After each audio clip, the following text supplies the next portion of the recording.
Niujorkas stebina ne tik savo dangoraižiais ir laisvės statula, bet ir visa gausybė įspūdingų ir svarbių lietuviškų vietų. Su gabalėliais Lietuvos aplankėme jas visas ir šiame video parodysime 10 pačių įspūdingiausių ir įdomiausių.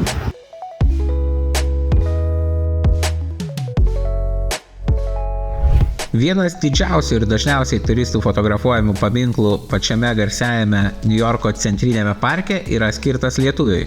Tai karaliaus Jogailos paminklas. Įdomi ir jo istorija. Šį paminklą pastatė Lenkai, Antrojo pasaulinio karo išvakarėse jis puošė Lenkijos paviljoną tuo metu vykusioje pasaulinėje Expo parodoje Niujorke. Nors paminklą statė Lenkai ir žodis Lenkija parašytas didesnėm raidėm, tačiau ant paminklo postamento paminėta, kad Jogaila buvo ir Lietuvos didžiosios kunigaikštystės valdovas. O ant ginklus iškėlusio Jogailos metalinio apsiausto daugybė vyčių. Niujorko atsimainymo lietuvių bažnyčią architektūriniu šedevru pripažino net amerikiečiai, jos architektui Jonui Mulokui skyrė premiją. O The New York Times ją aprašė kaip vieną geriausių 1962 metų pastatų Niujorke. Ši bažnyčia kulminacija modernaus lietuviško architektūros stiliaus, kurį Mulokas ir kiti Amerikos lietuvių architektai kūrė už Atlanto, tuo metu, kai pati Lietuva buvo okupuota sovietų ir lietuviška architektūra čia buvo neįmanoma. Kiekviena menkiausia detalė čia alsuoja lietuvybė, bažnyčios bokštas tai padidintas ir iš plytų pastatytas lietuviškas koplytstulpis, kryžius jo viršūnėje tai kryžius saulė, derinantis krikščioniškus ir pagoniškus simbolius, toks pats kryžius ir anapus altoriaus, ant kiekvieno bažnyčios suolo vyčio kryžiai, virš įėjimo lietuviškas užrašas Mano namai maldos namai, o šventoriuje trispalvė ir koplytstulpis dedikuotas lietuviams žuvusiems už tikėjimą ir laisvę. Tikiu, kad kiekvienas pasivaikščiojęs po šią bažnyčią ir aplink ją ras lietuviškų ženklų dar daugiau. Kita iš dviejų Niujorko lietuvių bažnyčių, Apreiškimo bažnyčia Brukline, pati seniausia, statyta dar 1863 metais. Tiesa, ją savo statėsi vokiečiai, o lietuviai nusipirko Pirmojo pasaulinio karo laiku. Daugiau nei 100 metų tai lietuvybės širdis Brukline ir lietuviai per tą laiką išdabino bažnyčią ir lietuviškų menų. Aušros vartų Marijos, Švento Kazimiero freskos, bažnyčios išorėje koplytstulpis kryžius saulė. Bažnyčia laikoma svarbių pastatų Brukline ir dalyvauja Open House New York architektūros savaitgaliuose, kurių metu jos architektūra ir menu ateina pasigėrėti tūkstančiai amerikiečių. Apreiškimo lietuvių bažnyčia stovi Brukline, Williamsburgo rajone, kuris prieš 100 metų buvo pagrindinis lietuvių rajonas Niujorke. Lietuviai turi savo istorinį pastatą ir pačioje Niujorko širdyje, netoli Madison Square Garden arenos ir Empire State Building pastato. Tai susivienijimas lietuvių Amerikoje.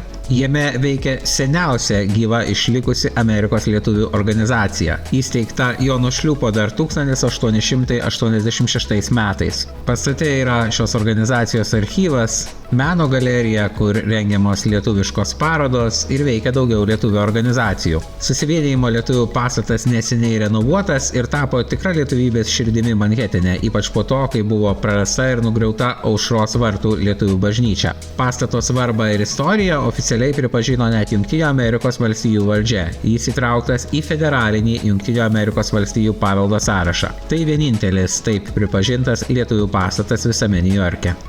Būtent iš Niujorko į savo lemtingą skrydį per Atlantą pakilo Darius ir Girėnas. Jie kilo iš Floydo Benneto oro uosto, kuris dabar nebeveikia, bet nuo to gal tik įdomiau. Kadangi tai reiškia, kad pakilimo taku, nuo kurio kilo legendiniai lietuvių lakūnai, netgi gali pasivažinėti automobiliu. Arba pasivaikščioti pėsčias, pasigėrėti senais apleistais angarais. Pagerbdami Darių ir Girėną, Niujorko lietuviai jiems įrengė ištisą aikštę. Ši aikštė vadinasi Lituanikos aikšte, Lietuvos aikšte. Per jos vidurį paminklas su Dariaus ir Girėno atvaizdais bei lietuviška citata: šį savo skridimą skiriamą ir aukojame tau, jaunoji Lietuva. Paminklas pastatytas 1957 metais, o šioje aikštėje kadaise veikė Amerikos lietuvių piliečių klubas. Pastatas tebestovi, bet klubą primena tik užrašas LACC. Tai reiškia Lithuanian American Citizens Club. Tikriausiai niekas kitas neatskleidė lietuvio pasitraukusio nuo sovietų okupacijos į Niujorką gyvenimo geriau nei Antanas Škėma. Intelektualas, priverstas Niujorko dangoraižį dirbti nuobodų liftininko darbą, parašė pusiau autobiografinę knygą Balta drobulė. Antanas Škėma taip ir negrįžo į Lietuvą ir yra palaidotas Brukline Cypress Hills kapinėse. Jis tikriausiai žymiausias lietuvis palaidotas Niujorke ar jo apylinkėse, tačiau jų yra ir daugiau. Tai tenisininkas Vytas Gerulaitis, dailininkas Galdikas ir kiti.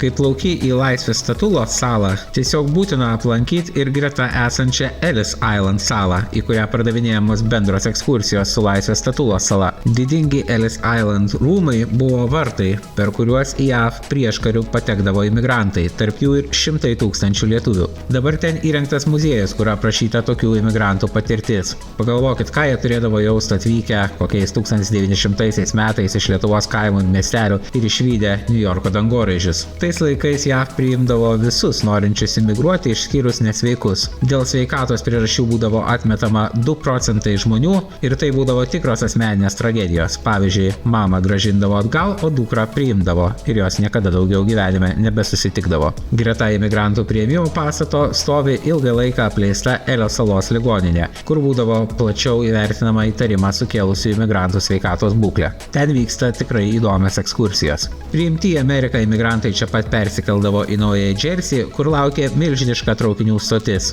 Šiandien tie peronai apleisti, užaugę žolėm, tačiau atmosfera vis dar likus. Naujojo Džersio valstijos šiaurinė dalis yra tiesiai anapus upės nuo Niujorko. Faktiškai tai kaip Niujorko miesto dalis. Didelio lietuvių rajono ten būta Kernio mieste.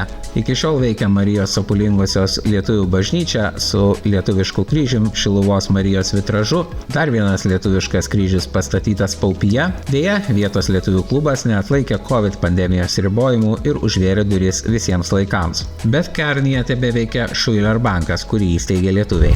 Kitas svarbus lietuviškos didybės centras Naujajam Džersy – Elizabetas, šalia pat garsiojo Niujorko Newarko oro uosto. Būtent oro uostas nulėmė, kad Švento Petro ir Povilo bažnyčios bokštus teko sutrumpinti.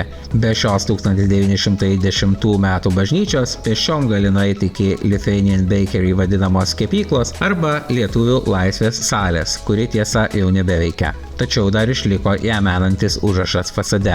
Tai tik 10 iš daugybės Niujorko lietuviškų vietų, visas kuriuo esam sužymėję tikslasamerica.lt žemėlapyje. Niujorke ir aplink būta daugybė tokių lietuvių rajonėlių. Deja, Niujorko žemė labai brangi, todėl ne vienas įspūdingas lietuviškas pastatas nugriautas. Griuvėsiais virto bent 4 lietuvių bažnyčios ir vietoj daugelio jų pastatyti aukštybiniai pastatai. Įspūdingiausias iš lietuviškų pastatų, kuriuos galėjau pamatyti tik tai senose nuotraukose – Newarko lietuvių bažnyčia. Niujorkas ilgus dešimtmečius buvo neabejotina pasaulio kultūros, meno sostinė ir lietuviškas palikimas čia tikrai neapsiriboja lietuvių rajonais. Soho rajone iki šiol gali rasti Flux House, kurį įkūrė Jurgis Mačiūnas, ar Anthology filmų archyvo kino teatrą, kurį įkūrė Jonas Mekas, ar Naujojo Džersio lietuvio antrojo pasaulinio didvyrio tapusio net komiksų herojum Bložio garbiai pavadintas Art Deco stiliaus dangoraižis, o prie Jungtinių tautų štabo Amžinai plaza ir Lietuvos trispalvė. Svarbiausia, beveik visos šios vietos yra greta pagrindinių Niujorko įžymybių, jas labai paprasta aplankyti kelionės po Niujorką metu. Atradęs lietuvišką Niujorką ir visą Niujorką pamatysi kitaip. O šiandien tikrai ne šiaip savo esu prie vienos garsiausių Niujorko vietų, jos centrinės bibliotekos. Mat netgi už šito pagrindinio įėjimo yra atminimo lenta Martynui Ratkiai, emigrantui iš Lietuvos, kuris savo turtą užrašė šiai bibliotekai. Tokių smulkesnių lietuviškų vietų Niujorke dar yra daugybė. Visas jas galite rasti internete mūsų žemėlapyje tikslasamerica.lt. Visas jas galėsite pamatyti YouTube kanalo gabalėliai Lietuvos įspūdingiausių lietuviškų pasaulio vietų 10-tukuose. O taip pat šiam kanale ir interviu su užsienio lietuviais, kurie kūrė ir puoselėjo visas tas vietas, ir ilgesni filmai apie kiekvieną lietuvišką pasaulio regioną ir to regiono lietuviškas vietas. Užsiprenumeruokit šį YouTube kanalą ir pažadu, dar tikrai bus įdomu.